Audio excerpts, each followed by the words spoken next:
Welcome to The Fight with Teddy Atlas. I'm Ken Rideout, joined as always by the voice of boxing and legendary trainer, the great Teddy Atlas, coming to you today from sunny Las Vegas, Nevada. Special in-person episode. Teddy, how you doing? Good. Your hair looks wonderful, as always. Thank you. Great. You got it trimmed up just before we went on the air? Anytime we're doing an in-person. Where's your guy staying? Is he staying in another suite? Adjoining room. You guys have a nice suite here. It's really nice. He's in the adjoining room. Okay. He just did my makeup. Yeah, your bruises are all gone. And magic of makeup. No, you healed up. You healed up well. Yeah. Thank God. Take your athletic greens. Yeah, it helps. Definitely does. No doubt about that. And it helps if you move your head, you know. Best defense is not getting hit. But, of course, for the people that weren't listening to our last podcast, thankfully you're okay. You fell off your mountain bike. Yep. And you got busted up a little bit. But a little bit. You're good now. I'm good. As I say to all the people out there, please, you're out there doing your exercise. You know, you see Ken in the great shape he's in. Keep doing it. But if you're riding a bike, wear a helmet. 100%. Because if you didn't have your helmet, might not be a podcast today. Nope. Yeah. Nope, definitely not. And we've got a lot of stuff to cover today. Huge night of action last night. We had doubleheader pay-per-views, the Charlo brothers in action, and UFC. Incredible fight. All good fights to me. I was thoroughly entertained by every single one of the co-main and the mains on both cards. But before we get into the UFC, let's break down these Charlo fights. First up, we got Jermell Charlo in action against Sergey Derevyanchenko. Very competitive fight, in my opinion. Charlo's jab looked to be the difference maker for the most part. But let's hear what the expert has to say. Yeah, listen, I hate to go against you a little bit, but I'm going to go against you a little bit and disagree a little bit. But you said it the right way. But I will say that it was a very good one-sided fight. It was a very good one-sided fight because there was only one guy winning the fight all night long, and that was Charlo. But Charlo got tested, and that's what we all wanted to see. We wanted to see him get tested. You know, we want to see our champions tested. We want to see our people that are doing well. Unless you're a psychopath and you hate to see people do well, which I feel bad for you people out there that are in that category. I really do. Get better, people. Get better. Because I hope you all do well. I hope everyone does well. And you should never begrudge somebody for doing well. But you do. You get that you get reminded of that on the internet. Or my kids can remind me because I don't go on the internet. So you can't get me. You can't get me. Ha ha. You can't. I'm invisible. I don't watch it. But I know that it's out there, and I know that people can be hateful and all that stuff, and sometimes it's out of not having a life. Sometimes it's out of resentment. Sometimes it's out of whatever ridiculous places. And it should never be from those places. You know? We should all be rooting for each other. Really. Agreed. And feel that maybe someone's rooting for me back. Mm-hmm. That's nice. That's called humanity. Yeah. It's a nice thing. It's a nice concept. We should try it a little more often. Yep. And so, you know, we all want to see, everyone wanted to see Sugar Ray Leonard get tested, the golden boy, all the talent in the world. And some out of jealousy, you know, it's like, oh, gee, he's making money. He's fighting on the network. He won a gold medal. He worked his backside off to get there, number one. Yeah, he's got God-given talent, but he worked to develop it. But there were people that didn't really give him his just due until he got tested. Yeah. And I understand it. They wanted to see more than a talented guy. They wanted to see more than a flash, a guy that had extraordinarily fast hands and a great smile and did 7-Up commercials. They wanted to see, did he have that it? What would he do? I'm in a tough situation in my life. People are thinking, what's he going to do when it gets tough? Does he have that it? You know, will he find a way? Is he one of us? Is he tough? Is he more than just golden? More than just shiny?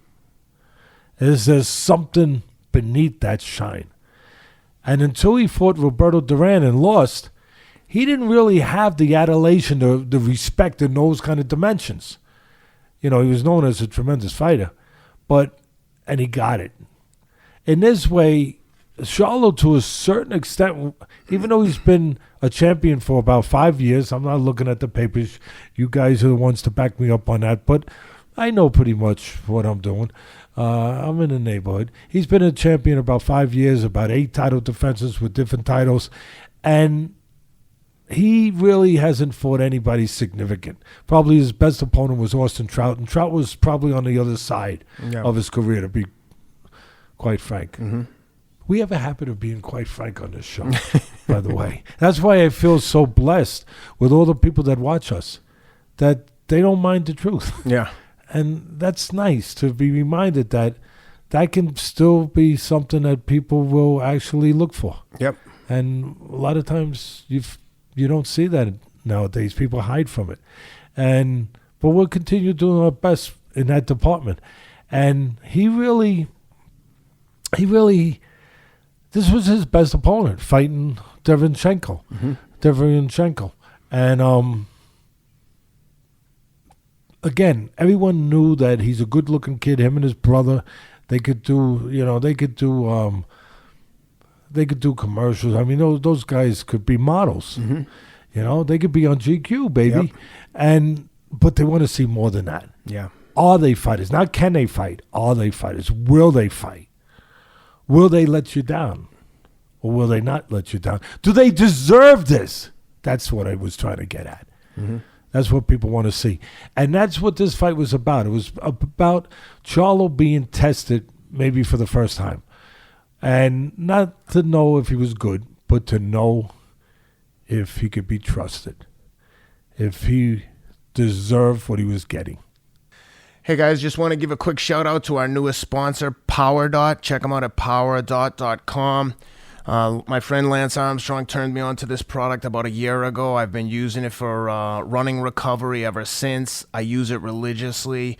It's incredible for recovery, injury prevention, injury rehab. Think of it as like a high-tech massage device, Rob. I've actually got it on now. We just went for a run. Rob's got it on I've got the device on my calf. Rob zooming in here to show you how active this thing is. It really passively activates the muscle, causing like soft tissue neuromuscular stimulation, which promotes blood flow, recovery. They've offered us a special discount using the promo code ATLAS, ATLAS. Go to powerdot.com. Again, use the promo code ATLAS for 20% off your purchase. Full disclosure, I'm an investor in the company. Like I said, I was introduced to the product a year ago. I've been using it ever since. I loved it so much I invested in the company. Please give them a shot. Powerdot.com. As always, Athletic Green back again. Been with us for a long time. As you guys know, we love this product. I think that what's one of the most important things you can do during COVID is to keep your immune system as healthy as possible with exercise and a healthy diet. Using Athletic Greens, you'll make sure you're getting all your nutrients, microbiotics, macrobiotics, prebiotics. These guys offer it all. It's basically a full serving of vegetables in the morning to get your day started. These guys spent 10 years with top nutritionists and doctors to create this formula. It's made from 75 whole food sourced ingredients. It has vitamins, minerals, like I said, probiotics, prebiotics, antioxidants. Think of it like an insurance policy for your body's health and immunity. Again, use the promo code ATLAS, ATLAS. For a free 1-year supply of vitamin D, which is, from all the research, suggests that vitamin D is one of the most important supplements for a strong immune system, especially with the current COVID situation. So give them a shot, Athletic Greens. And sure enough, he fought a terrific fight. Yeah. But that moment came around the 7th round. I don't know if I'm exactly right, but I know it was around there. Around the 7th round, well, the beginning of the fight was all about the jab. It was Charlo's longer, faster, snappier jab, nice jab. And it was Derevyanchenko's double jab because he's shorter. He needs 2 to close the gap. Yep. Because you don't want to throw a jab and be left hanging out in the middle of Lexington Avenue and Broadway. Yeah, it's bad. Traffic comes. Yeah.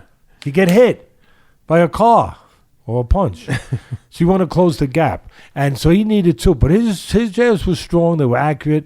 His jab was good too. But Charlo's was better. It was all about the jab early on. And as I always say, it's about geography. Who owned the geography they needed to own in that ring to the most part? Who was most consistent with having the right geography? And I think Charlo went and visited a realtor, you know, and got a little bit of advice from a good realtor that said, hey, in your fight coming up, it's about location, location, location. And he was cognizant of that. You could see it. He was going to control that outside, try to make Derevyanchenko go through a bad neighborhood and get mugged. Yep. Make him earn his way in. Control real estate. Control geography. Keep the geography you need. And Charlo was doing that for the most part. And then came the 7th round. And he got tested because Derevyanchenko was at that make or break point where he had to really up the octane. He really had to go to DEFCON 3 or 4 or 5 to turn it around, and he did. And all of a sudden, the fight looked like the momentum was going to swing in a different direction. He started swinging it. I was like, whoa, now it's a fight. Because in life, people have heard me say this before. You're not in a fight until there's resistance, something to overcome. You're not. It's just an athletic exhibition up to that point. And if you're more athletic than the next, and I'm talking about maybe athletically, mentally too. Mental athleticism. You're in a boardroom, you're not challenged. You're in a courtroom, you're not challenged. You're a doctor, you're not challenged. But then all of a sudden, one day you get challenged.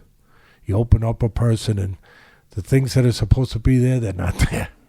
The things that the biology book, the medical school told you it's different. Some arteries got pushed around in a car accident. Something got changed. Oh my goodness.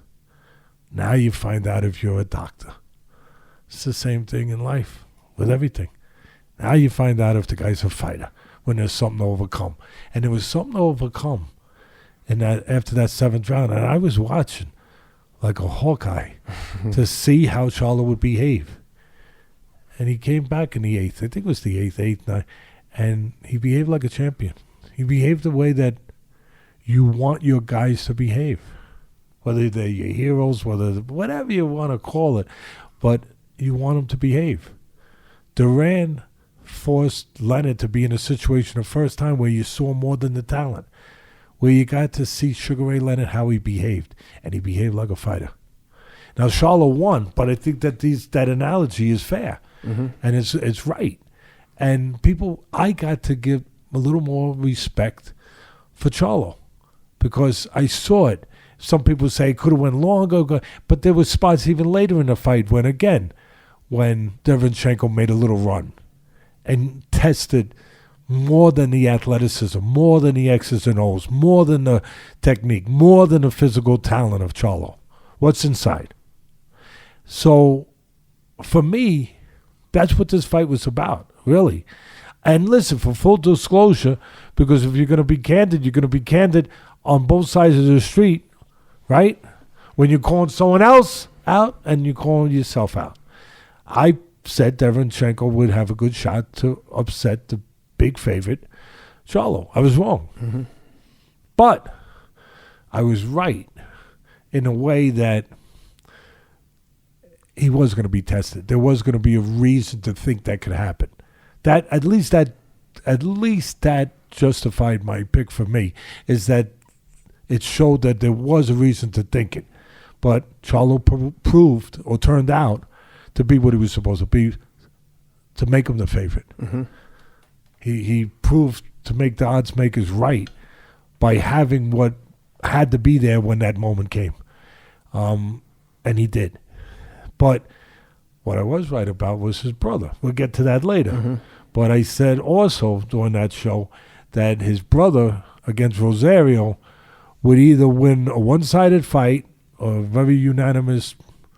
I don't know if there's such thing as a very unanimous. Is there kind of unanimous? One-sided unanimous? It's unanimous or it's not unanimous. Decision, or he would stop him in the 9th. Or he stopped him in the 8th. Yep. That's close. That's not too bad. So maybe you people out there, that have the dartboard with my picture on it, maybe you stay away from my nose, a little bit this week. Appreciate it. because I made up for it a little bit there. But at the end of the day, no excuses. There's no excuses in life. There's no excuses in this business. Charlo was the better guy, but he had to prove he was the better guy. Yep. Not just be the faster guy or the flashier guy, which he often is with the way that they match a lot of the fighters over there, quite frankly, everywhere. I shouldn't say just there at PBC and, but everywhere. That's what they do. They look to give their guy obviously an edge until they finally get to a fight that's so big and the money demands that you can't be having your cake and eat it too, where it becomes a 50-50 fight maybe, But other than that, it's not going to be with these promoters. They're going to protect their stable. They're going to protect their piece of property. They're going to protect their investments, no matter what you people think, no matter what you demand, no matter what you want, unless you demand it loud enough, strong enough, then sometimes you get what you want. But the thing that Derevyanchenko did wrong, I know that in certain areas he's not as good from a physical standpoint, but he's a tough guy. They both are, but he's a tough son of a gun. But what he did, I thought he could have done better. That the corner maybe, I don't know if they whispered this in his ear or not, but obviously he wasn't going to, it was about geography. Again, Charlo controlled the geography he needed on the outside where he had an edge. Faster, just his style set him up to be on the outside, longer, taller. And he made it the fight where it needed to be for the most part. But Derevyanchenko, the early parts of the fight, and even later, was able to get inside in spots, but he didn't stay there. Yep. Customato would have went nuts. He would have freaking hit me with a 2x4 if I had a fighter doing that. He would have said, "What is wrong with you? You know your guy can't win on the outside. He has to get inside. You know he has to go through danger to get inside, right? He's got to take risks because Charlo was doing a hell of a job of counterpunching. And he hurt him a couple times, catching him coming in. But once you get in clean, stay there. What are you doing letting the guy go back out? Now you got to take the risk all over again to get to where you need to get to if you're going to have a chance to win a fight." Yep. And that was the one thing that was a little frustrating. You're watching, Derevyanchenko got in, but then he go back out. And for you people that are saying Charlo handled his own a little bit on, I'll give you that, but it doesn't matter because Charlo could win, has a better chance on the outside, and he could win either place. But Derevyanchenko could only win one place. Yep. He ain't winning on the outside. He has to be inside, even if there is an inherent risk. So that was the thing that I thought broke down for me as far as what I'm supposed to bring to the fans. Hopefully I do. As far as, the analysis that he should have stayed in there and worked, and got himself comfortable, set up a tent, had breakfast, have dinner. Stay there. Yep. And work, and not go back outside where you got to be trying to get in again 2 seconds later. Again, at the end of the day, what this fight meant to me was Charlo proving himself. I'm not saying he proved himself like the Thriller in Manila, but, round after round. But there was spots. Yeah. And I was glad to see those spots that he had to show his worth in that area. Yeah. Matter of fact, I thought there was one little spot where his body language changed a little bit to the negative, Charlo.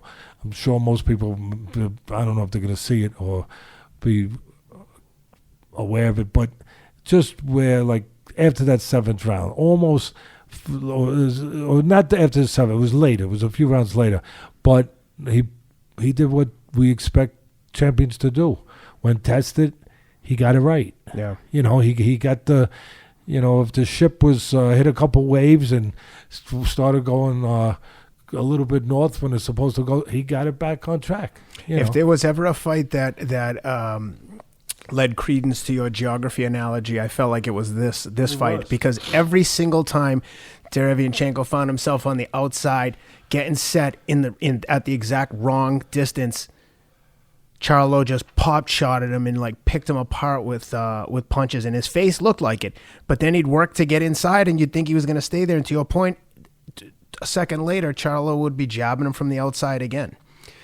But that's all I could think. And again, I thought it was the fight that gained him respect because this was the guy he was fighting who I thought was the best opponent that he's faced, and I think you agree with me. Definitely. But this is a guy who had a lot of people thought he beat Triple J. And now listen, I think it's a shop one Triple J, so I'm going to qualify it. But definitely. He a lot of people thought I think you thought I wouldn't have had a problem with him getting the win in that fight. It was razor thin. And a guy who fought, really Danny Jacobs good fight with Danny Jacobs. So there was merit to this opponent, real 100%. And again, reason to say, hey, let's see how he behaves. Yeah, so I think Charlo deserves a lot of credit there. They both do. And I want to say one other thing. There was a fight before the fight, not in the stands, but there was a fight in a way that Showtime, the executives, the people there, whether it's Espinoza, it's Heyman calls all the shots there, really. He's the Wizard of Oz. But there was a battle, a fight to have to be won and figured out before they got in the ring. And that was the fight with the UFC. They made a decision to go on before the UFC card. First of all, they're charging $75. I don't know how their numbers are, but I got an idea. And it was a decent card. But for $75 and then you're going up against the UFC, they made a decision. You could see it. They blinked. They blinked a little bit. And they be in boxing and PBC and Showtime people because they went on early with their best fight. Yep.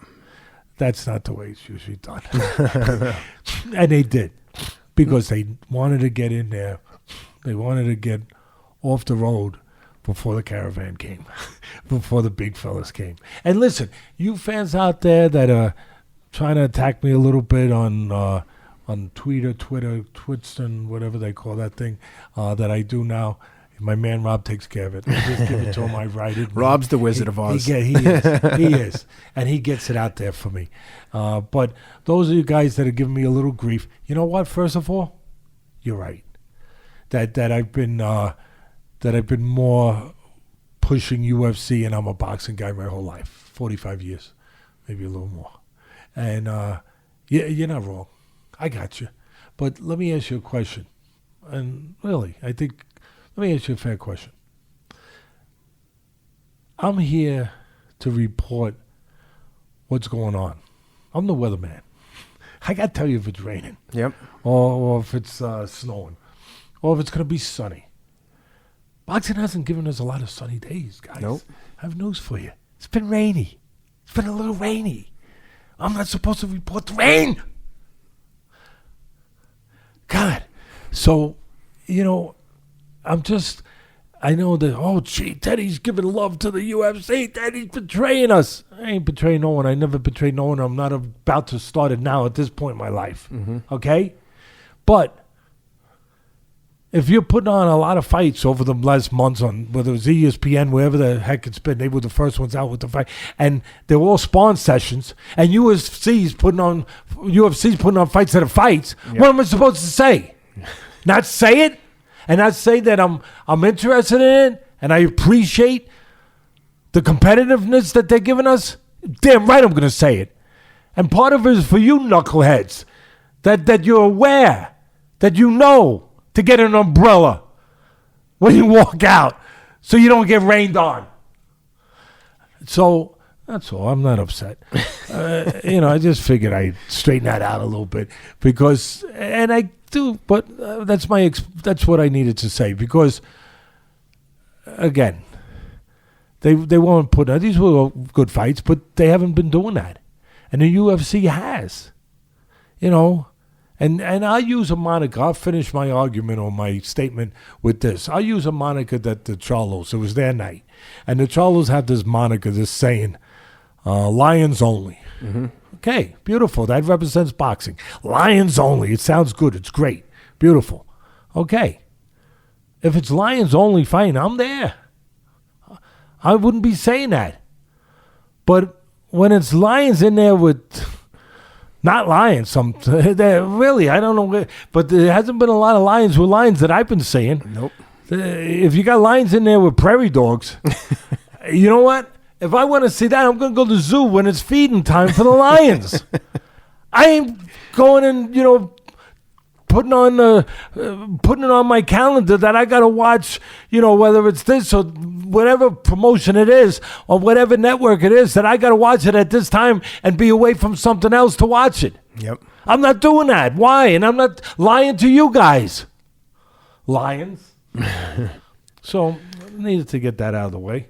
Before we close this up, I'd also like to make a note of some of the fights that were the preliminary fights. Ken, again, I don't know if we're the policeman of this stuff, but we didn't ask for the job, but sometimes the job asks for you. Yeah.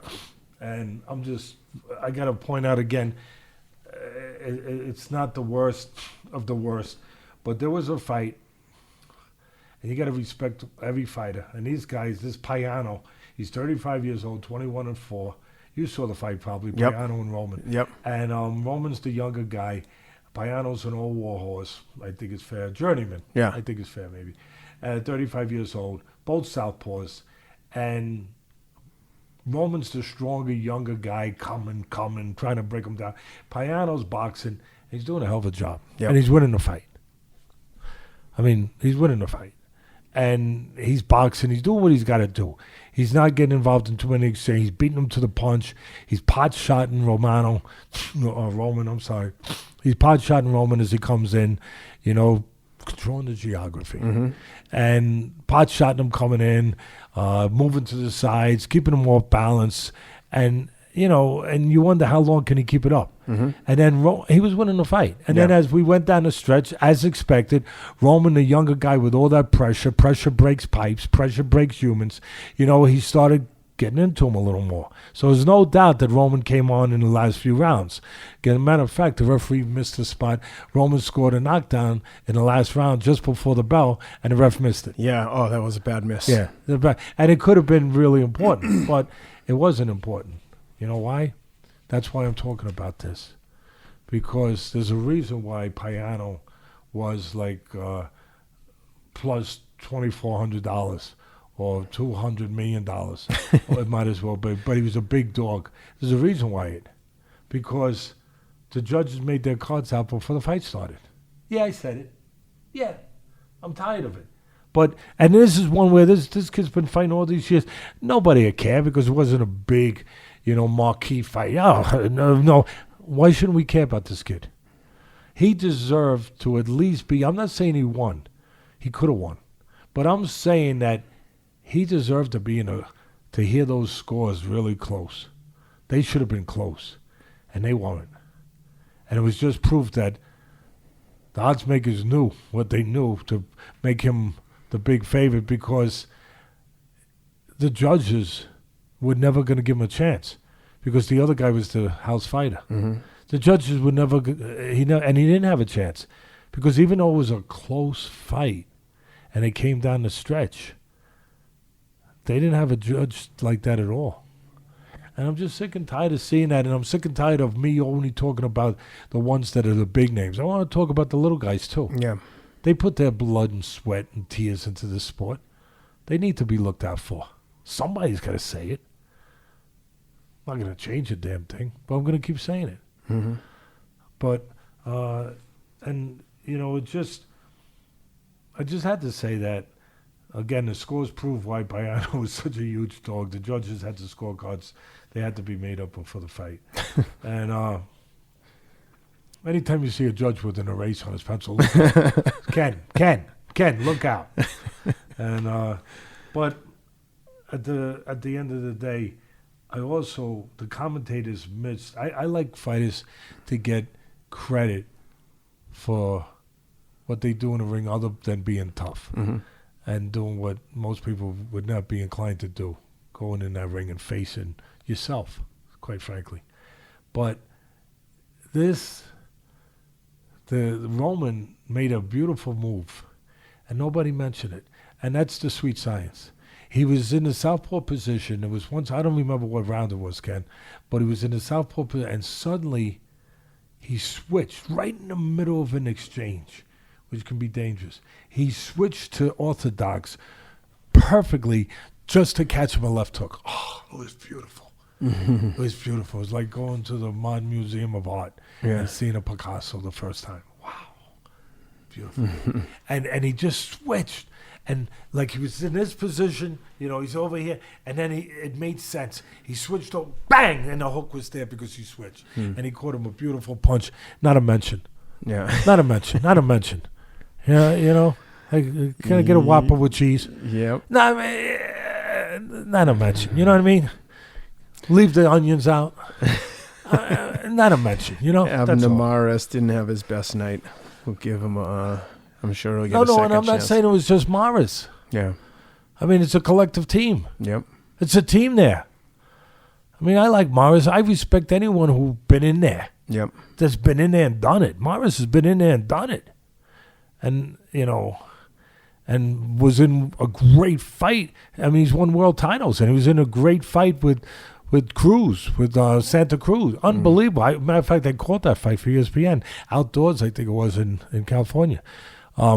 So, no, I'm not saying him. I'm just saying collectively. Like, I don't know if they allow Mares to talk more than 4 minutes a show anyway. I mean, the poor kid. I don't know if he gets permission to talk, because I like to hear what he's saying, because he's done it. Yep. He's done it. Yep. He's actually been there.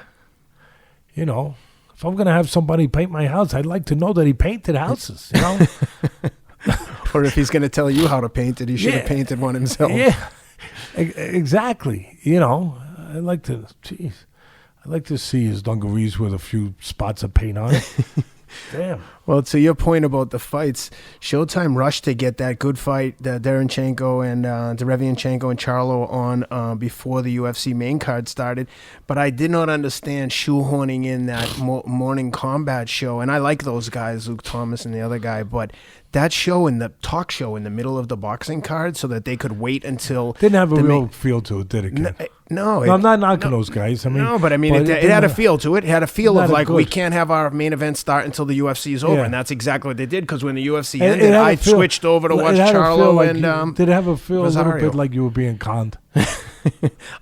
The two Charlo fights were awesome. I have no problem. But I mean, like instead of telling you, hey guys, this is what we're doing. Yeah. You know what I mean? I mean, like if you go on a long trip with your family, you say, hey, someone's got to go to the bathroom. We got to pull over into the surface. There's a reason. Yeah. Right? And you explain it. Yep. Does anyone have to go to the bathroom? Okay, we're going to pull over. Got to get something to drink. You're hungry? Yep. All right. Well, don't have us in the middle of a show, in the middle of momentum, Good fight. Yeah. Good fight. Very good. And then all of a sudden, we're sitting in a service station.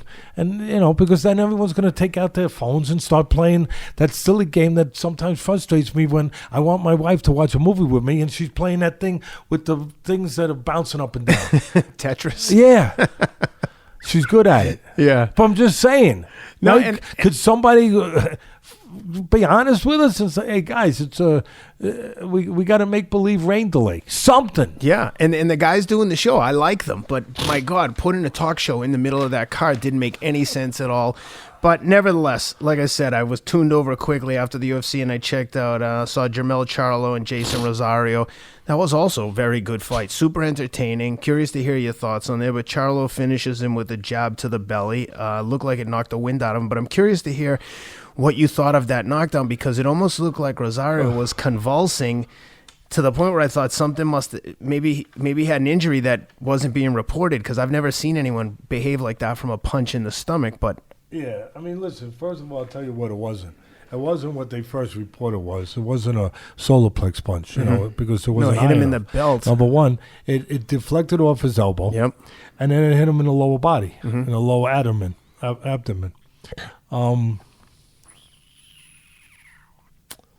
I tell you, it was a dramatic reaction.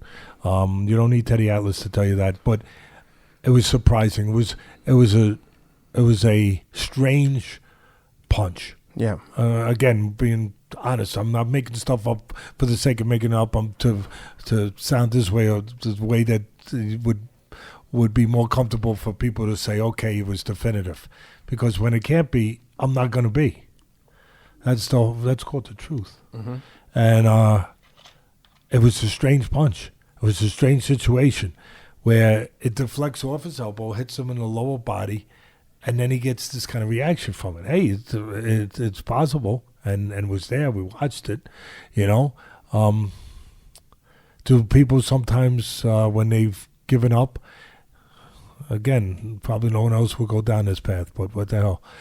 When people give up, get broken down, when your wind has been taken out of your mind more than just your body, and then the body follows, when your spirit has been damaged to you, because 2 rounds earlier he got dropped when he was doing good, and I thought it changed the whole face of the fight, the momentum of the fight, direction of the fight. But do people sometimes exaggerate an injury when they've given up, and maybe even subconsciously, not even consciously, because they just, a combination of two. They don't want to be there no more. Yeah. And does that happen sometimes when they add to it because they get hurt, but they definitely, in that situation, they've given up hope. The one thing that when you lose hope, it's over. Yep. I mean, in life, it's over. And does that happen even to our great warriors? It can happen to some of them. To maybe not to the great ones, but anyone who gets in that ring to a certain extent is somebody that I give special admiration towards, because that's a damn hard thing to do, to get in that chamber of truth, in that squared circle, and face another man. And do sometimes you get discouraged and beaten mentally where it reflects physically too? Man, it happens. Am I saying that's what he did? No, I'm not saying that. But I think it's my job to put out everything that I've witnessed in my life, that I know exists in this domain. And some people might not know it exists in this domain. You know? To the people out there watching, have you ever been in a situation where maybe you didn't even realize it, but you got so beaten down mentally, not even physically, maybe emotionally, that you started giving up, maybe on a relationship, maybe in a business situation, you started like giving in a little bit, trying to avoid things, trying to avoid what you're not supposed to avoid, the battle. It doesn't have to be a physical battle. Has anybody ever been in the boardrooms there where they went down the hallway and all of a sudden one of the executives came walking down and they knew that they had to have a confrontation? And all of a sudden, next thing you know, they found themselves. Sometimes you drive in a car. I know I've done this, and the car just takes me somewhere. And I say, how did I get here? Subconsciously, it took me somewhere. That ever happened to you? Not in the car. Where you're driving a car and you wind up somewhere. It was on your mind. It was whatever. And you meant to go somewhere else. And all of a sudden, you just and next thing you know, you said, why am I going over here? I'm supposed to be going to this place. You know what I mean? That ever happened where it just takes you somewhere? No, but a lot of times I've had things scheduled where I knew I didn't want to do it, and subconsciously I think my mind was just like, I'm going to ignore this, and the next thing I know, I look down, I'm like, oh my God, I missed that meeting. Why'd you do it? And I knew I didn't want to do it. So I've been in a car where, my mind is, and all of a sudden, I might catch myself as I'm pulling up to the place. I wasn't supposed to go here. But, it's not like you were sleepwalking, but subconsciously you went where your mind took you, because subconsciously it was kind of engineered in there. Well, you have guys in a boardroom, and all of a sudden that executive comes walking down, and all of a sudden he finds himself in front of a water fountain. He didn't come walking down that hall to go get water. And he's in front of the water fountain, and just happens to be that he stays there just long enough for the guy to pass with his head down. Come on. Come on. Right? Yep. It happens. It's Definitely. life. Yeah. These things happen. And I'm just saying that I'm going to go through the whole fight. The fight, I'll say this. Obviously, he got hurt. Rosario came ready to win that fight. He came prepared with the fight plan. He was tucked up. He was more tucked up than when he won the title. Yep. He was more defensively savvy, responsible. He was tucked up. He was using his jab beautifully. He was walking in behind the jab, neutralizing Charlo, keeping Charlo from counterpunching, really keeping Charlo defensive as he came in. Like I used to say on ESPN corner fights, he was putting bugs on the windshield, making it hard for the guy to see him coming. Yeah. You know, and that's what you're supposed to do. He's coming in behind the jab where it's keeping the other guy defensive, allowing him to get in. Again, neutralizing the other guy, controlling the other guy. He did a magnificent, I thought, but what happened? The first round he gets caught. Charlo comes out winging, catches him on top of the head, and he drops him. So that's something difficult to overcome. Bang, you got a 10-8 round coming out to shoot, right? Your first title defense, and it's the big one for all the belts. So that's something to overcome. So it takes him 2 rounds to overcome it. Then the 3rd, 4th, 5th round, I had him winning all 3 rounds. Yep. I had him in the verge of winning 4 straight rounds in the 6th. And I said, gee, this guy's he's testing Charlo, the brother, and he's in control of this fight. I don't care what anyone's. I know what I'm saying. He's in control of this fight. I don't know what the judges had. Although I think the one judge that I have, there's not a lot of judges that I trust, but a few of them I do. Steve Weisfeld from Jersey. He's pretty consistent. I think he's honest, and he had it close. And I bet you a lot of people, but I thought it deserved to be because I thought that after that bad start, that Rosario got back in the fight and got in, maybe even in front of the fight. You know, you got to overcome that 10-8. I get it. But he was on the verge of winning 4 straight and doing it simple, tucked up, coming in behind the jab. And then when he got close, he's banging the body. He got warned for going low and all that. But he was getting what he wanted. Yeah. Controlling the outside on his way in, keeping the guy defensive from pot shotting him, you know, neutralizing the guy, so to speak, and then banging the body when he got close. He was fighting a beautiful fight. Sometimes people have to get over. You got to get over the bad start. That's part of winning a title sometimes. That's part of life. If we didn't overcome bad starts, how many of us would be successful? Not too many. So that's part of it.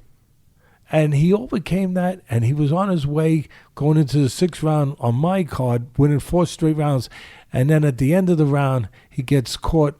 A really nice counter left hook from Charlo, give him credit. He stepped back, he caught him coming in on the temple. He never got hit on the chin. He got dropped on top of the head and on the temple. Yep. He gets dropped, and it changes everything. And then figuratively, the wind came out of his sails. Yeah, he was in a bad spot after that second knockdown. Yeah, the wind came out, and you could just see his body language change. Everything changed. Like he knew he was doing good, and he was feeling good. And then all of a sudden, it's like, this was kind of like the straw that broke the camel's back. He never really got himself back. And then the 8th round, this happens. So, so the rest of it goes down the toilet. You know, people forget about all that stuff. But I ain't letting you forget. You know, he came ready to win that fight. Give Charlo credit. He didn't win the fight. But he came ready. He came prepared. He wasn't just, chucking things in the wind. You know, he wasn't just going to the crap table and throwing some coins up there. He had a plan. He had a plan. I know you're good at the crap table. You got a plan. you know how to play those numbers. But as he long was playing, as the plan is losing doing. money, I always follow the plan. Anyway, that's what I saw in that fight, and of course it was a Charlo night, right? Yep. Charlo night.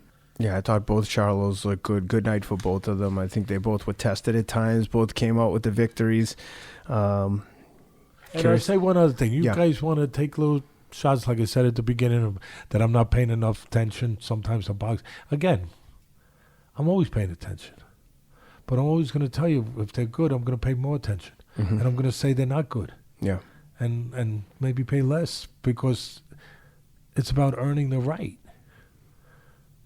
to have somebody watching you. Yep. And if you need any more proof that UFC has, and boxing's my sport, my life, but the truth is the truth, that it's replaced boxing as the #1 combat sport right now. If you need any other proof other than the numbers, that's enough. The numbers they're doing, it's no comparison.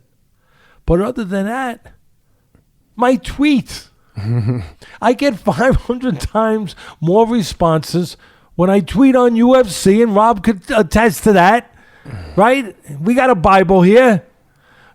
I get 500 more responses to a tweet than I do in boxing. So you guys want to make me feel a little different?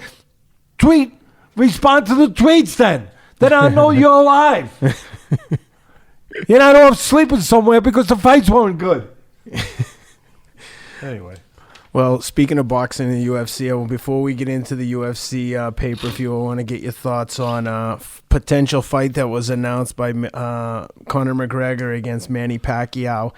I can't imagine that this one goes very long. I think that it's just my opinion on the Mayweather-McGregor fight. I thought Mayweather almost carried him for 9 rounds until he decided to pick it up and then just got him out of there. But I can't imagine Pacquiao coming out as defensive or as focused on counterpunching as Floyd. But I don't know. This fight, it's almost like a sideshow to me at this point. But wanted to get your thoughts on that one, Pacquiao and McGregor. Yeah, no, listen.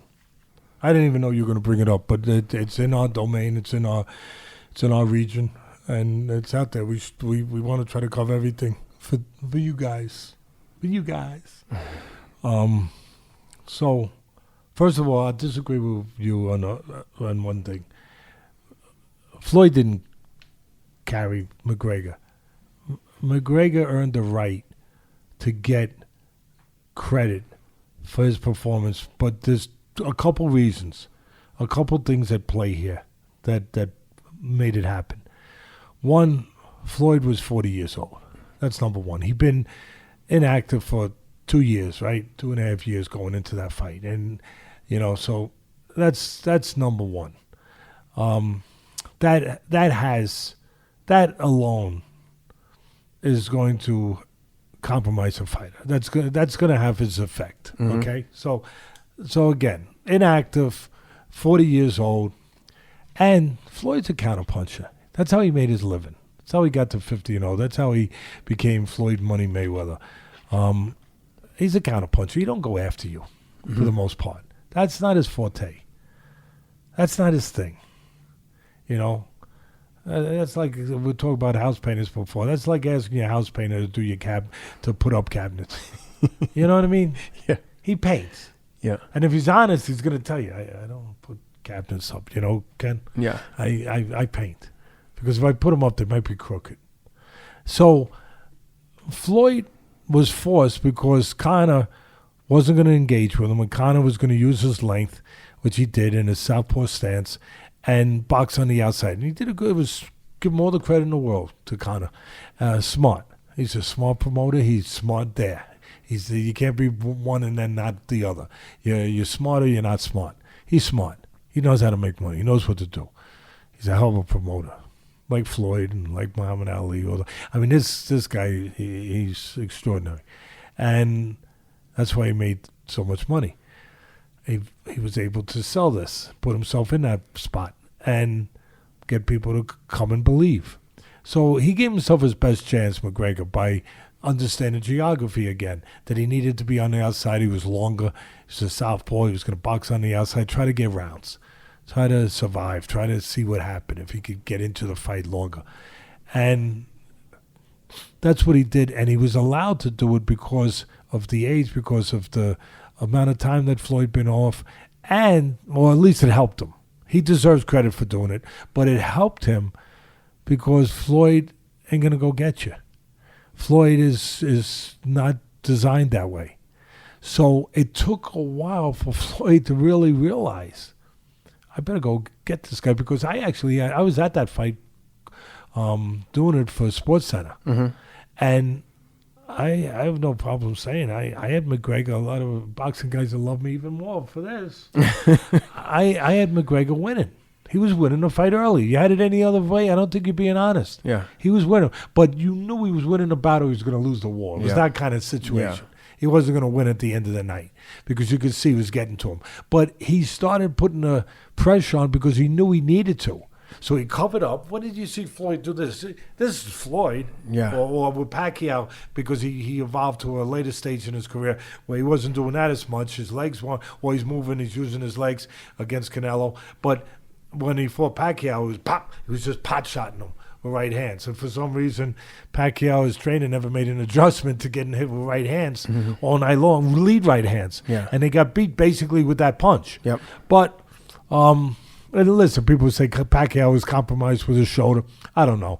Looked like he threw the punches pretty good to me. Yeah. I don't know. But whatever. And Pacquiao's a great fighter. But Floyd, all you need to know is he went into the peekaboo. Matter of fact, I don't know. Forgive me that I'm going to do this, but if you want to learn about the peekaboo, you go to dynamicstriking.com. Yeah, and we're doing videos. Yep. I did the basics, and excuse me for being this, for allowing myself to lower myself to this commercialization of myself, but they don't pay me here. Okay. So I gotta do something. He gets paid in athletic green supplements. I get paid. And this is great stuff. This is great. And thank God. Thank God. Especially with this heat. Especially with this heat here. We got to be hydrated and got to be able to survive the environment. Thank God. But other than that, I got to pick up a couple of shillings, here and there. And listen, all kidding aside, it's a great company. They're masters of what they do, making combat videos. They're the best in the world, and they've been good enough to come to me. And dynamic striking, I've done the fundamentals of boxing. That's up there. The peekaboo, it's up there. And then the last one that we just did, it's going to be up in about a week or so. The 14 great signature punches of the great fighters in the history of this sport. Signature punches. And by the way, we talked about the solar plex punch that wasn't. Yeah. I showed the solar plex punch that was. Bob Fitzsimmons. Yeah. The real solar plex punch. But I digress purposely. And getting back to this, Floyd tucked up, peekaboo, and he just walked in. And that's not his way, but he knew he had to. And he broke down Conor. What did it take him, 8 rounds? I think it was about 8 rounds. And he finally broke him down with the pressure. And the reason it took so long was because he was doing something he don't normally do. He realized it took him about 4 rounds to realize, oh, shoot, I might actually be losing this fight.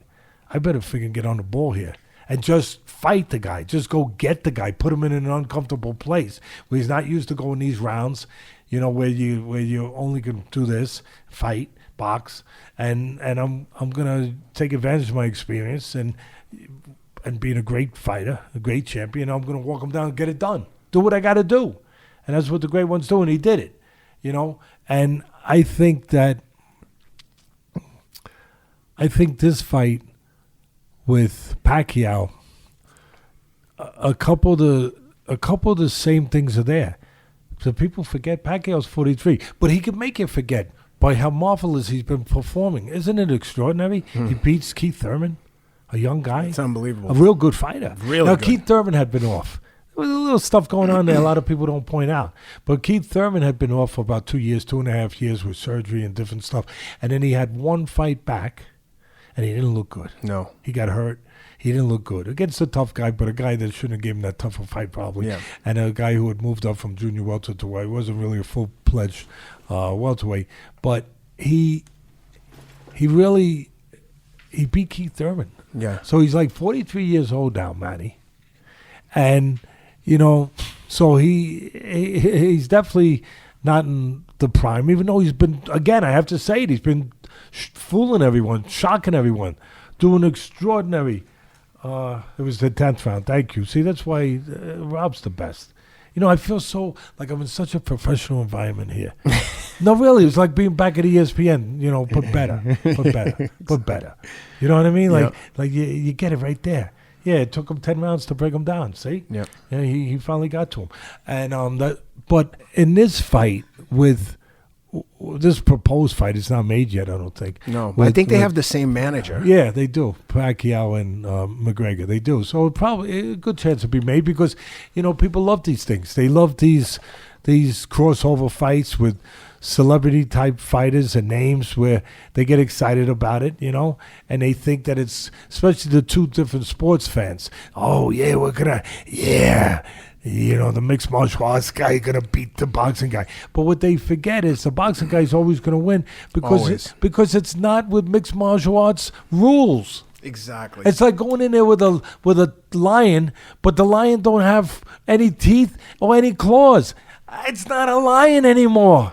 It's just a big cuddly thing that my grandson would hug. Maybe. I wouldn't let him. But, I mean, it's not dangerous. It's not really a lion anymore. And so these MMA guys like McGregor, he's going in there without his teeth and his claws. So if that's what you're looking to do, is argue who's better, it's not a fair argument or a fair judgment or contest. So, but people will come out and they will buy it. They will go crazy and they will buy it. And for me, the one thing, taking away the age, if one thing that's different than with Mayweather is Pacquiao will get after him right from the beginning because that is his style. I agree. His style is not to lay back. Although he's not as aggressive the last few years as he used to be. Mm-hmm. He's made a concession on that. He it's only in spots. He's not quite as good. But still, he's an aggressive fighter. That's how he made his bones. Just like I said that Mayweather made his by counterpunching. So that's the one big difference there is that McGregor will see pressure. That Pacquiao will be after him. Mm-hmm. And maybe that won't be too good for McGregor, or maybe Pacquiao 43 won't be able to sustain what he wants to sustain, even with a guy who's not a professional boxer. Mm-hmm. But at the end of the day, they have the marquee names, and it's an event. It's not really so much a athletic venture as it is more a Super Bowl. Yeah. And they know how to do these now. They've made money with them. And I'm sure that a lot of money. Yeah, they make money. They make money with it. Well, let's talk UFC. Yep. Co-main Jan Blachowicz beats Dominic Reyes convincingly. He gave him a kick in the ribs. Looked like Reyes had been shot with a sniper rifle there. It looked like it broke a bunch of blood vessels, and then he just pounded him out. I mean, Reyes, I think I sent you guys a text saying Reyes looks like he's just got in a car accident. He was a mess after the fight. I was surprised at how one-sided it was. But what'd you notice in that one? I noticed right away that Reyes was a lot smaller. That's for sure. That's the first thing I noticed. And here's the interesting thing, and we'll get to the main event in a second, but the difference, the opposite of the main event, where the bigger guy, Costa, right, in the main event, right? In the main event, Paulo Costa, yeah. Yeah. The bigger guy didn't really come with a plan. No plan. Other than be big. Yep. In this one, the bigger guy, Blachowicz, thank Polish. You're my man. Blachowicz came with a plan, not just to be big, but to be smart. That's what I love about these UFC guys. It always comes down to the science. I don't care how tough you are, how strong you are. You still have to be smart. You know what I call them? Smart monsters. Yeah. Got to be smart. If you're just a monster, then, you get a smart monster, he's going to beat you. Mm-hmm. Because you're going to faint this way and come this way, and use your strength. And that little bit of smart will give them an advantage. So they still go. The sweet science still rears its head in these contests. And that's the first thing that struck me. Reyes is small. Oh, my God. He looks so much smaller.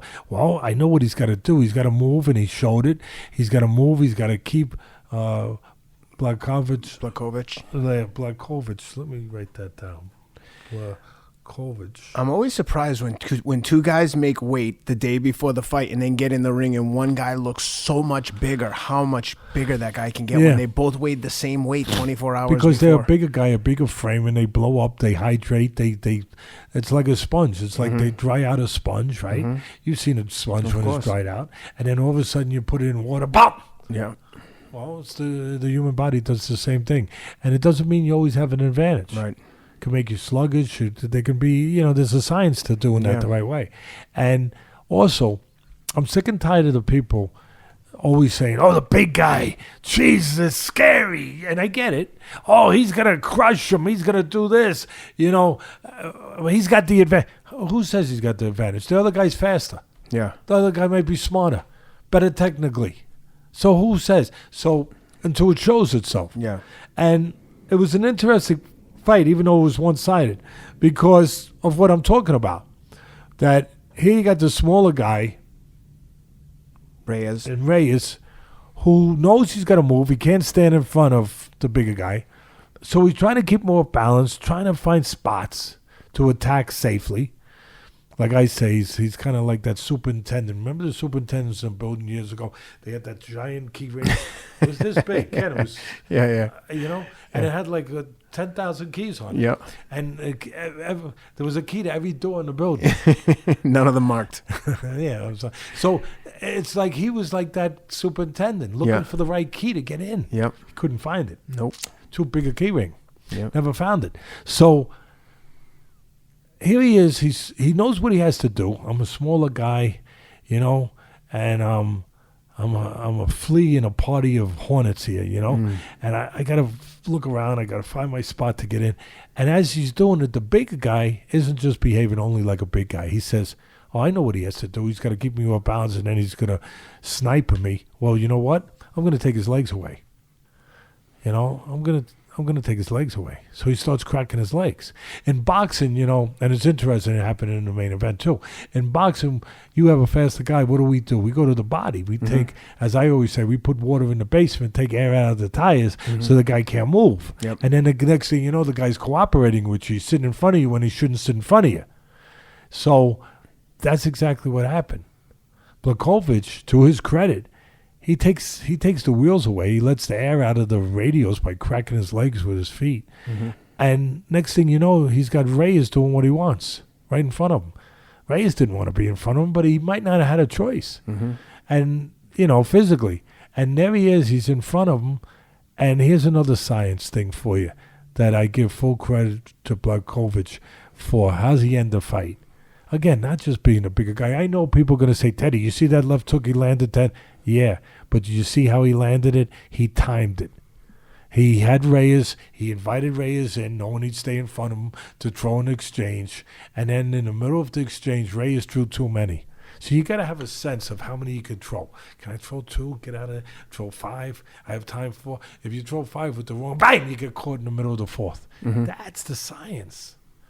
So he let Reyes throwing a combination, look good for a minute. And then right there, bang, he timed him a left hook in the middle of the combination. Beautiful. And that's what I respect. That's what I appreciate. That's what I admire. That's what I'm bringing to you, to make sure everyone sees. It wasn't just a big left hook from the bigger guy. It was a timed left hook from the bigger guy.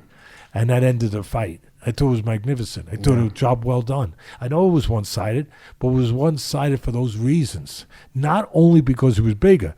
He found a way to use his size to an advantage, to get the smaller guy to cooperate with him.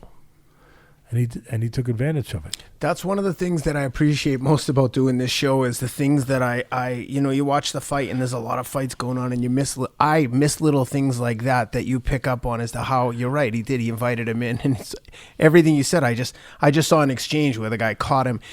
And one person who gave you a shout out after the fight, before we get into his fight in the main event, is Israel Adesanya, said that he watched our breakdown of his fight with Kelvin Gastelum and he said, "I was surprised." He knew you how well-versed you were in boxing, but he was surprised that you picked up on all the little traps he was setting. That everything he was doing, you were pointing out. And only someone with your experience would notice those things. And there's other guys out there, but he had a lot of respect for the fact that you pointed out everything that he was doing, which is why I think he sent you a nice message on Instagram. Yeah. But yeah, I like him. I like the kid. I think he's special for more than just his talent. But I'll let you lead the way. Yep. So in the main event, we got Israel Adesanya against Paulo Costa. Tons of bad blood. These guys wanted to kill each other. And wow, what a one-sided beatdown. I mean, just an absolute destruction. Yeah. To your point earlier about the bigger guy with no plan. Remember what Sugar Ray Robinson, maybe the greatest fighter of all time in boxing, once said, "I got to dress him up before I take him out." That's all. Go ahead. Continue. Paulo Costa, to your earlier point, seemed to have no plan. He just stood in front of him, acted foolish, getting kicked, mocking the kicks until he couldn't mock them anymore. And when he finally started acted foolish. He was hoping that was going to be part of his fight, his strategy, his strength, that was going to help. It wasn't helping with a real pro. No. It was a one-sided, absolute You know what? It beatdown. was Foreman and Ali. I love Foreman. He's one of my favorite people on this planet. Special human being.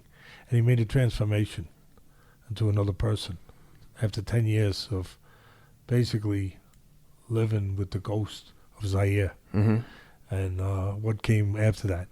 And then came back and transformed himself into a stronger guy. Not physically, but mentally. Yeah. He's a special guy, George Foreman.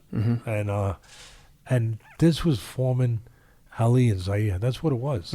Because Ali recognized Foreman as, at that time in his life, he won't deny it, being a bully. And, you know, what happens when you stand up to a bully? When you stand up to him, not just physically, but mentally. They start to lose their power. They don't have anything else. Like, oh, my God. And that was what that fight was. Go ahead. You lead me to the rest. But Yeah, no. To your point, that was all the setup it needed. I mean, to your point, he humiliated him. He picked him apart. I don't think that Costa won a second of the fight. It was just a one-sided beating. Masterclass. Yeah, it was. And he didn't just beat him, as I just alluded to. Ken, he didn't just beat him physically. Some people say Teddy did a pretty good job of damaging the dude. Listen, the victory started before that. It started with the mental side. It even started with with the final showdown at the weigh-in. It was showing that he wasn't going to be intimidated, getting into his head. He got into his head. He made his opponent, Costa, behave the way he wanted him to. Fight the way he wanted to, in a just almost a mindless, reckless way where he could take advantage of that. He could take advantage of the bigger guy, just being bigger. Just the bigger guy thought that it was enough just to be bigger. Not like Blachowicz. He understood he had to be something else other than just a big guy. Yeah.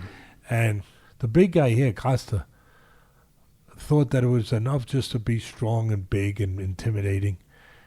And we used to have a saying, me and Costamato, that when part of your package, part of your plan in a fight is to intimidate the guy, when it doesn't work, the intimidator becomes the intimidated. And that was part of it. He couldn't intimidate this guy, and this guy mentally, Adesanya, am I saying his name right? Yep. I want to respect all these guys to say their names right, even though that's not my strong point. Adesanya got into his head and knew that he could kind of make him a puppet, be a puppeteer, where he could pull the strings on him. He could get him to act the way he wanted him to. Again, reckless, mindless, maybe mad, you know, and then just be a dead man walking, where there's nothing, there's no confidence, there's no belief, there's no thinking, there's just a vessel, but the vessel has no leadership. There's nobody steering the vessel. It's just a ship at sea. That's a ghost ship. He made him a ghost ship. He didn't have that. He didn't have his will left. The will was gone. He took his will away. He made the guy think that the guy no longer had a say in the fight. That he couldn't control things. That Adesanya was in control. He made him. That's brilliant. Took away the rudder. That's brilliant. Yep. Brilliant. Adesanya is special. But that's why. Yeah, he's athletic. There's a lot of athletic guys out there, but he's very athletic and works out hard and everything else, and very determined and driven. But he's very smart. And he's got a spirituality. I know people are going to say, what, that is fighting? They're clacking each other with bam. No. There's a lot more to it. I hope you're starting to learn that and know that. And he does. He's got a belief that there's an energy, there's other force out there that if you're in control of it, it can be an ally to you. It's part of your strength. It's part of what you bring in that ring. Call it belief, call it supreme confidence. All those words that make us feel more comfortable than spirituality or whatever. But it's a knowledge that he's in complete control of his environment, of himself. He's responsible for himself. And that another man don't control him. No matter how tough it gets, it's still your choice. How you going to deal with that tough spot? What you're going to behave like? And that you have a supreme confidence that the knowledge of that, knowing that you're in control of it, that it is in your wheelhouse to make those choices, to know that you have it. It's kind of like a sprinter knowing that he's got 4.3 speed in a 40. Oh, he knows that's there. Well, this guy knows that he's got this ability. You get me, Ken? Mm-hmm. He knows that he's got the ability to overcome. He knows that when the cloud comes, and it comes to all of us, when that wave comes that can consume us, smother us, choke us, he knows he can. It ain't coming. He knows he has the ability to put it on the other guy, but it ain't getting on him. Mm-hmm. Why? Because he won't let it. Because he knows those things are as controllable as his legs, as controllable as his fist. Now we're getting deep. I get it, but it's to me it's not deep. It's what the special ones are all about. It's what Muhammad Ali was about. People thought they were going to a funeral here with him. They did. They said, "Oh my God, he's gonna die." But the strength of Ali was in his right hand, even though he knocked out Thurman with that. It was his inner belief, the inner sanctuary of himself, that internal belief. This guy, Adesanya, he's got it. He's got that. Mm-hmm. He's got that. And he knows it's always your choice until you make it the other guy's choice. He knows that. Under pressure, sometimes you just give it up. You think that, oh, he took it from me. He just took it from me. There's no such thing as those kung fu movies where please, Rob, get this up for me, even though it's going to be graphic. No, he's going to get it up. It's going to be a little graphic, but, and you go right through the guy's chest and you take the heart out. That doesn't exist. Yeah. But it happens. Spiritually. It does. It happens. Yep. People do that. They take it out. But it can't happen if you don't let it happen. Mm-hmm. This guy knows that. Ali knew that. Ali reached right into Foreman's chest and pulled it right out in Sanya. He just didn't put it up there, But that's what he did. Yeah. He made Foreman feel like Foreman had no say that night. That's a lie. But the great ones know the difference between the truth and the lie. And this Adesanya, I don't know what his background is, but I know that it's something that has gotten him to this place. Yeah. And it's got nothing to do with the physical stuff. And I told my son asked me during the day, I'll bring my son in for testimony if people want to see. My son brought up the right way. He's a good kid. He'll tell the truth. He said, "Who's going to win, Dad?" This was the day of the fight. And, he knew that I had sent a message to him and that he had, reached out with a message, right? Mm-hmm. That he had said something, on the social media. So my son Teddy, who works for the Reyes, that's why I'm out here visiting him and his family with my family. And so my son says, everybody's liking this guy Costa. That I'm hearing more and more people work. They're all UFC fans, boxing fans, or the football guys. Said a lot of people are, they're picking Costa now. They're saying he's so big, he's so giant. My God, he's probably on PEDs. Right? They're saying, and they're like, what do you think, Dad? That's exactly how I said it. I said Adesanya is going to destroy him. Well, even my son, he listens to what I say. He said, destroy him? I said, it's going to destroy him. He said, why, Dad? said, because of what's inside this guy. Yeah. What's inside this guy? He's going to destroy this guy. He's going to expose this guy. He's going to take advantage of how slow, how predictable he is from a technical standpoint. But he's also going to take advantage of that bully mentality. And when the bully, like Cuss used to say to me, "Hey, Teddy," and I was in that situation, so I understood. He used to say, "Teddy, you ever see the bully? He's picking on," and then that one day in the schoolyard, somebody stands up to him. And the next thing, what's the bully doing? He's looking for the principal.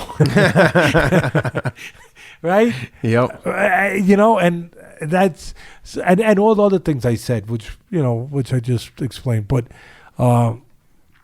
this kid's special. And again, he knew it was almost an unfair advantage by being smaller, because it made him cognizant of everything he needed to be. The other guy being bigger and thinking that was an advantage didn't make him cognizant, didn't make him aware of what other things he needed to grab from. Maybe he didn't have those things developed, but there are other things to grab from. He didn't think he needed those things to grab from. He just thought what he had was enough, being stronger. But that doesn't mean a damn thing if you can't get in position to use that strength in that way. You're not picking him up and doing doing military presses with him, right? No. So it doesn't matter. And this kid Adesanya understood that. And it was almost unfair. Well, it turned out to be unfair. But it was almost really unfair that this poor big guy that thinks that's enough is in there with another guy who's using everything. And I'm going to use a word that's going to trip people up.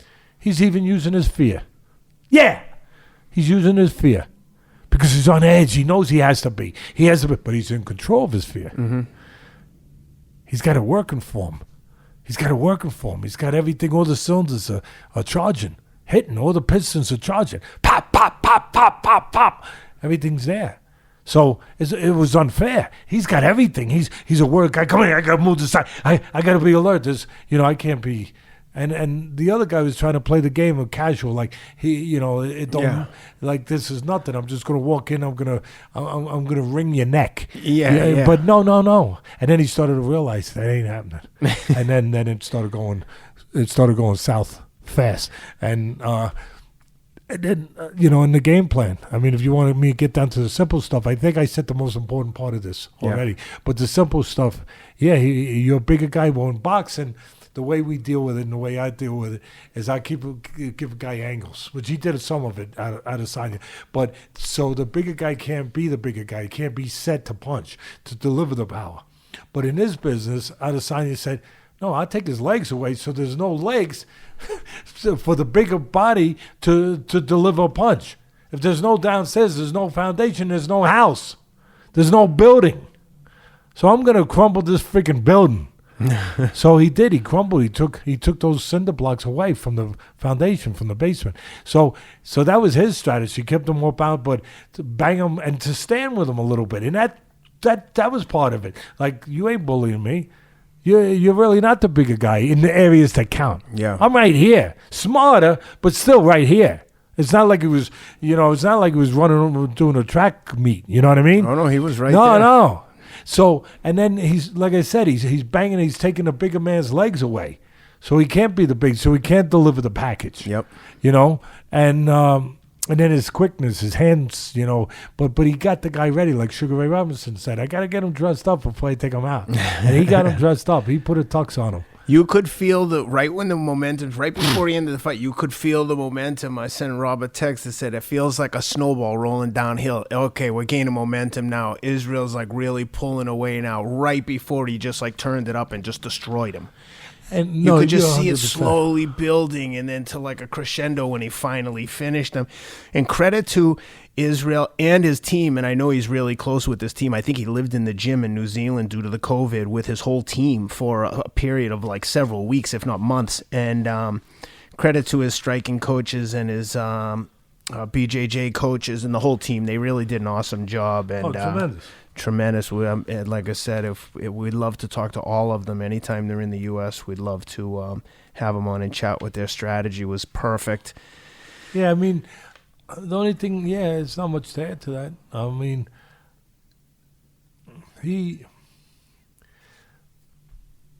I explained part of the why. Because Costas really was at a disadvantage that he didn't know he was, because he wasn't aware that he had to have everything. He just thought, go in there and, okay, you're a stronger guy, but how are you gonna get your hands on this guy? Yeah, he was just gonna go in and just bully him and run him over. And so he was like a poor. You have to feel sorry for him almost. He wasn't aware of what he needed to be aware of. Almost reminded me of a bullfight. The bull comes charging in, I'm going to get you, and the next thing you know, he's got like 100 swords in his back. Or kicks in his legs. Yeah. I wish once in a while that it could be just... I always root for the bull. I mean, I'd like to... There's a few people I'd like to suggest they become matadors.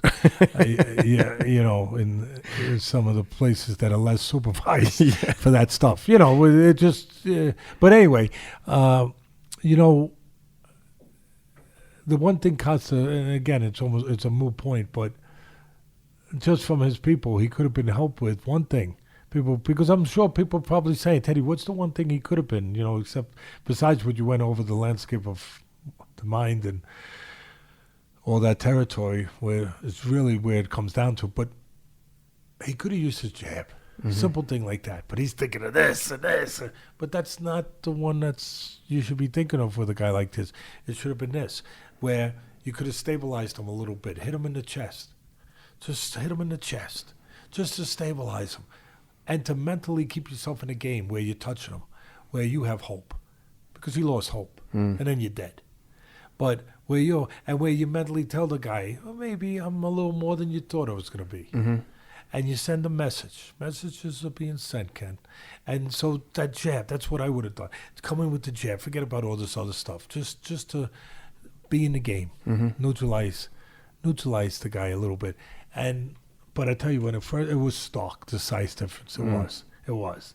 I couldn't help it, but I thought of David and Goliath. Mm-hmm. I said, wow, this is David and Goliath. And last I checked, David won. And he's still winning. And he was a little fella. Yeah. And he won. And why did he win? I know it had something to do with that pebble, right? But it was this. Yep.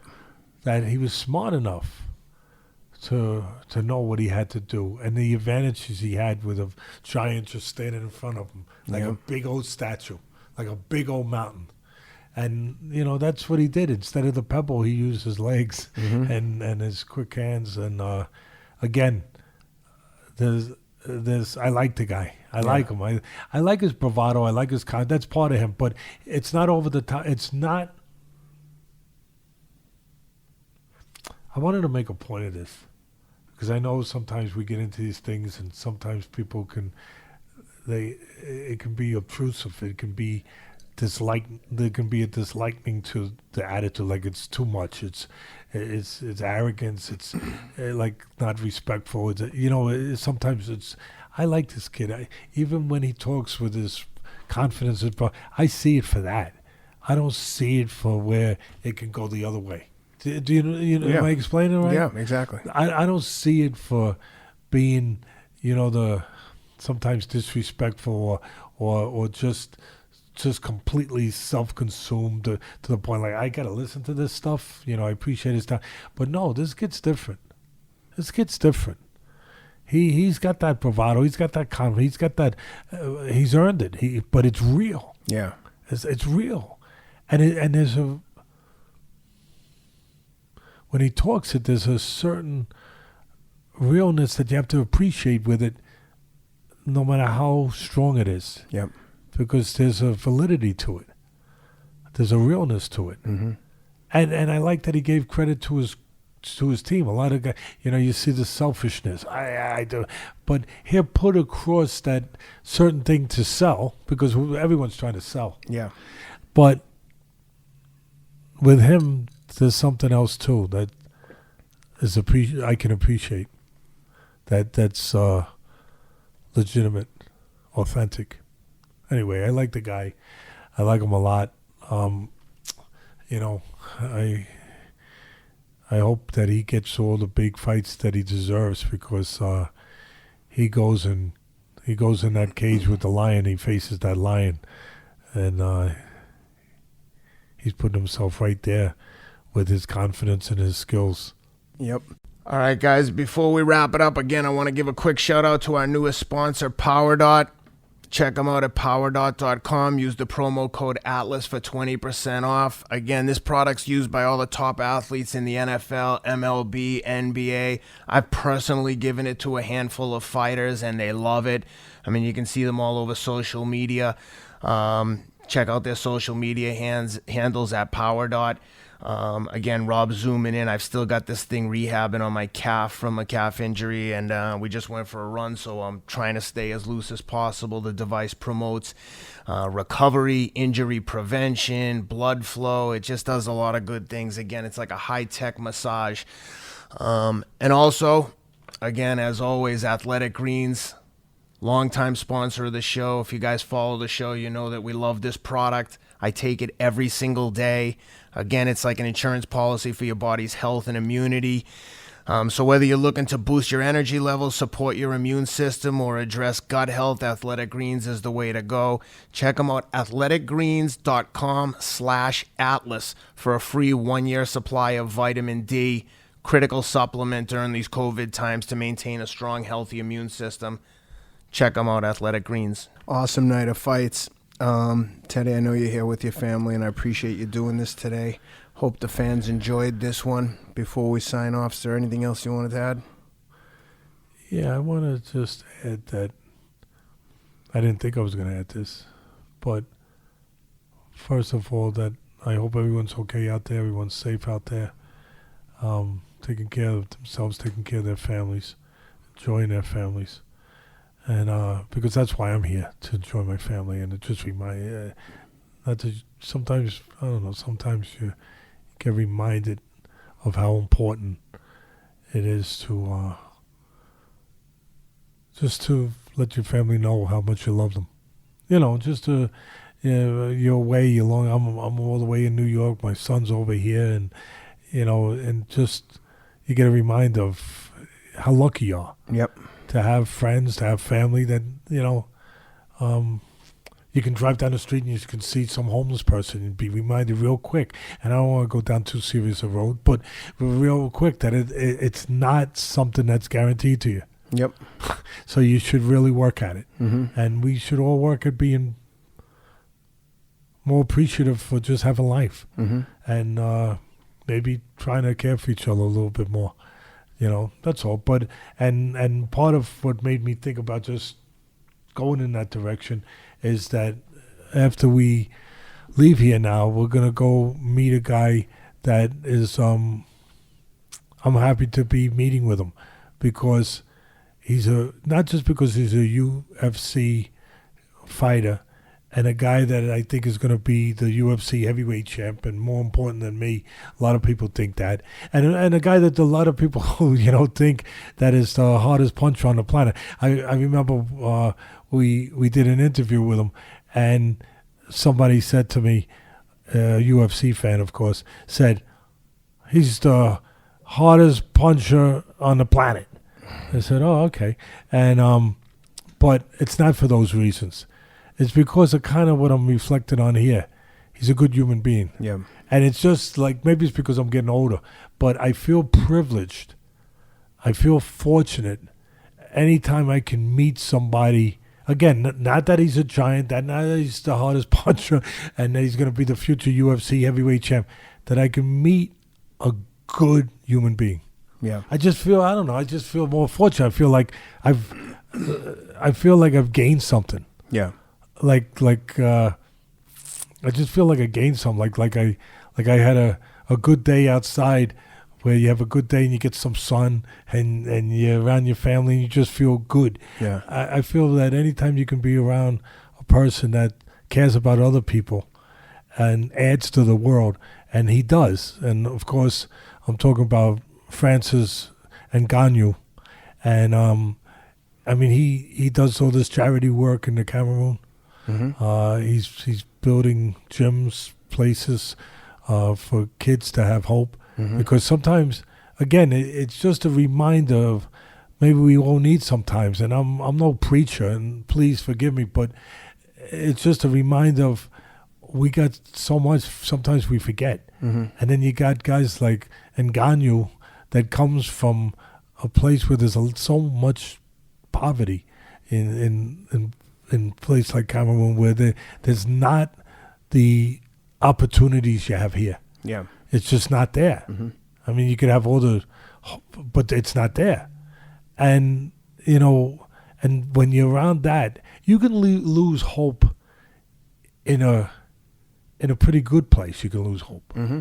Because it's what you make of it. It's what you think. It's your own private sanctuary of where you go in your mind, that if you're happy or not. Yeah. Someone will say, oh, you should be, but they don't understand that inside there's things going on that you're not happy for. It's got nothing to do with the opulence that might be around you. It's got to do with the emptiness inside you for other reasons. Yeah.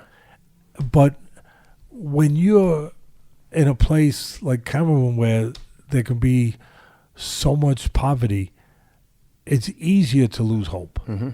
And then you got a guy like this that takes his success and he's using it to give hope to other people. Mm-hmm. Again, the guy who told me he was the hardest puncher on the planet, I would say, yeah, but it's more than his physical punch. Mm-hmm. It's his punch that can affect other people without ever putting them in a ring with them. Mm-hmm. It's his punch that can change people's life. Yeah. His power that can and what is that? And I guess that's the final thing I'll say. What is that? Mm-hmm. It's a 4-letter word. What is it? It's not outside the stretch of any of us. No matter where we come from, no matter how much money we make or don't make, whatever. It's one word, and we're all capable of using it. Care. Mm-hmm. That's it. Care. And we're gonna go meet him in a little while. Mm-hmm. We're gonna go to his gym. I might even show him the Tyson uppercut, which he throws. Yep. But I might tighten it up a little bit. Yeah. I might tighten it up a little bit. And oh my God, people out there say, Teddy, you're going to get arrested for doing stuff. This guy already is, like Ali. Get him assault with a deadly weapon. Ali would make up the poems, Yeah. Ali was something, right? But he'd make up the poem. When I fight Sonny Liston, who would have thought that on that night they were going to see the launching of a black satellite? yeah. So for some people who say you're going to be making this guy launch people, and that's not giving him hope, Ted. Yeah. That's not caring about him. but outside of that realm of being in the ring, the guy does care. The guy does put himself out there in that special place. And I don't know. I didn't know I was going to talk about him like this. I hope you just don't mind. But again, I'm happy I'm here with my family. I'm happy I'm going to go see my family. But I'm also happy that I'm going to see Francis, because any one time you can see somebody and shake somebody's hand and maybe even give them a hug that cares about more than just themselves. Yeah. It gives you hope. It gives you a little hope, because when you have grandchildren like I do, you start thinking, I hope the world can get better. Mm-hmm. And sometimes you just need that little bit of a reminder that there are people still out there that can make the world better. Yep. And he's one of them. Cool. Well, with that, thanks for being with us. Appreciate all the support, guys. We'll be back.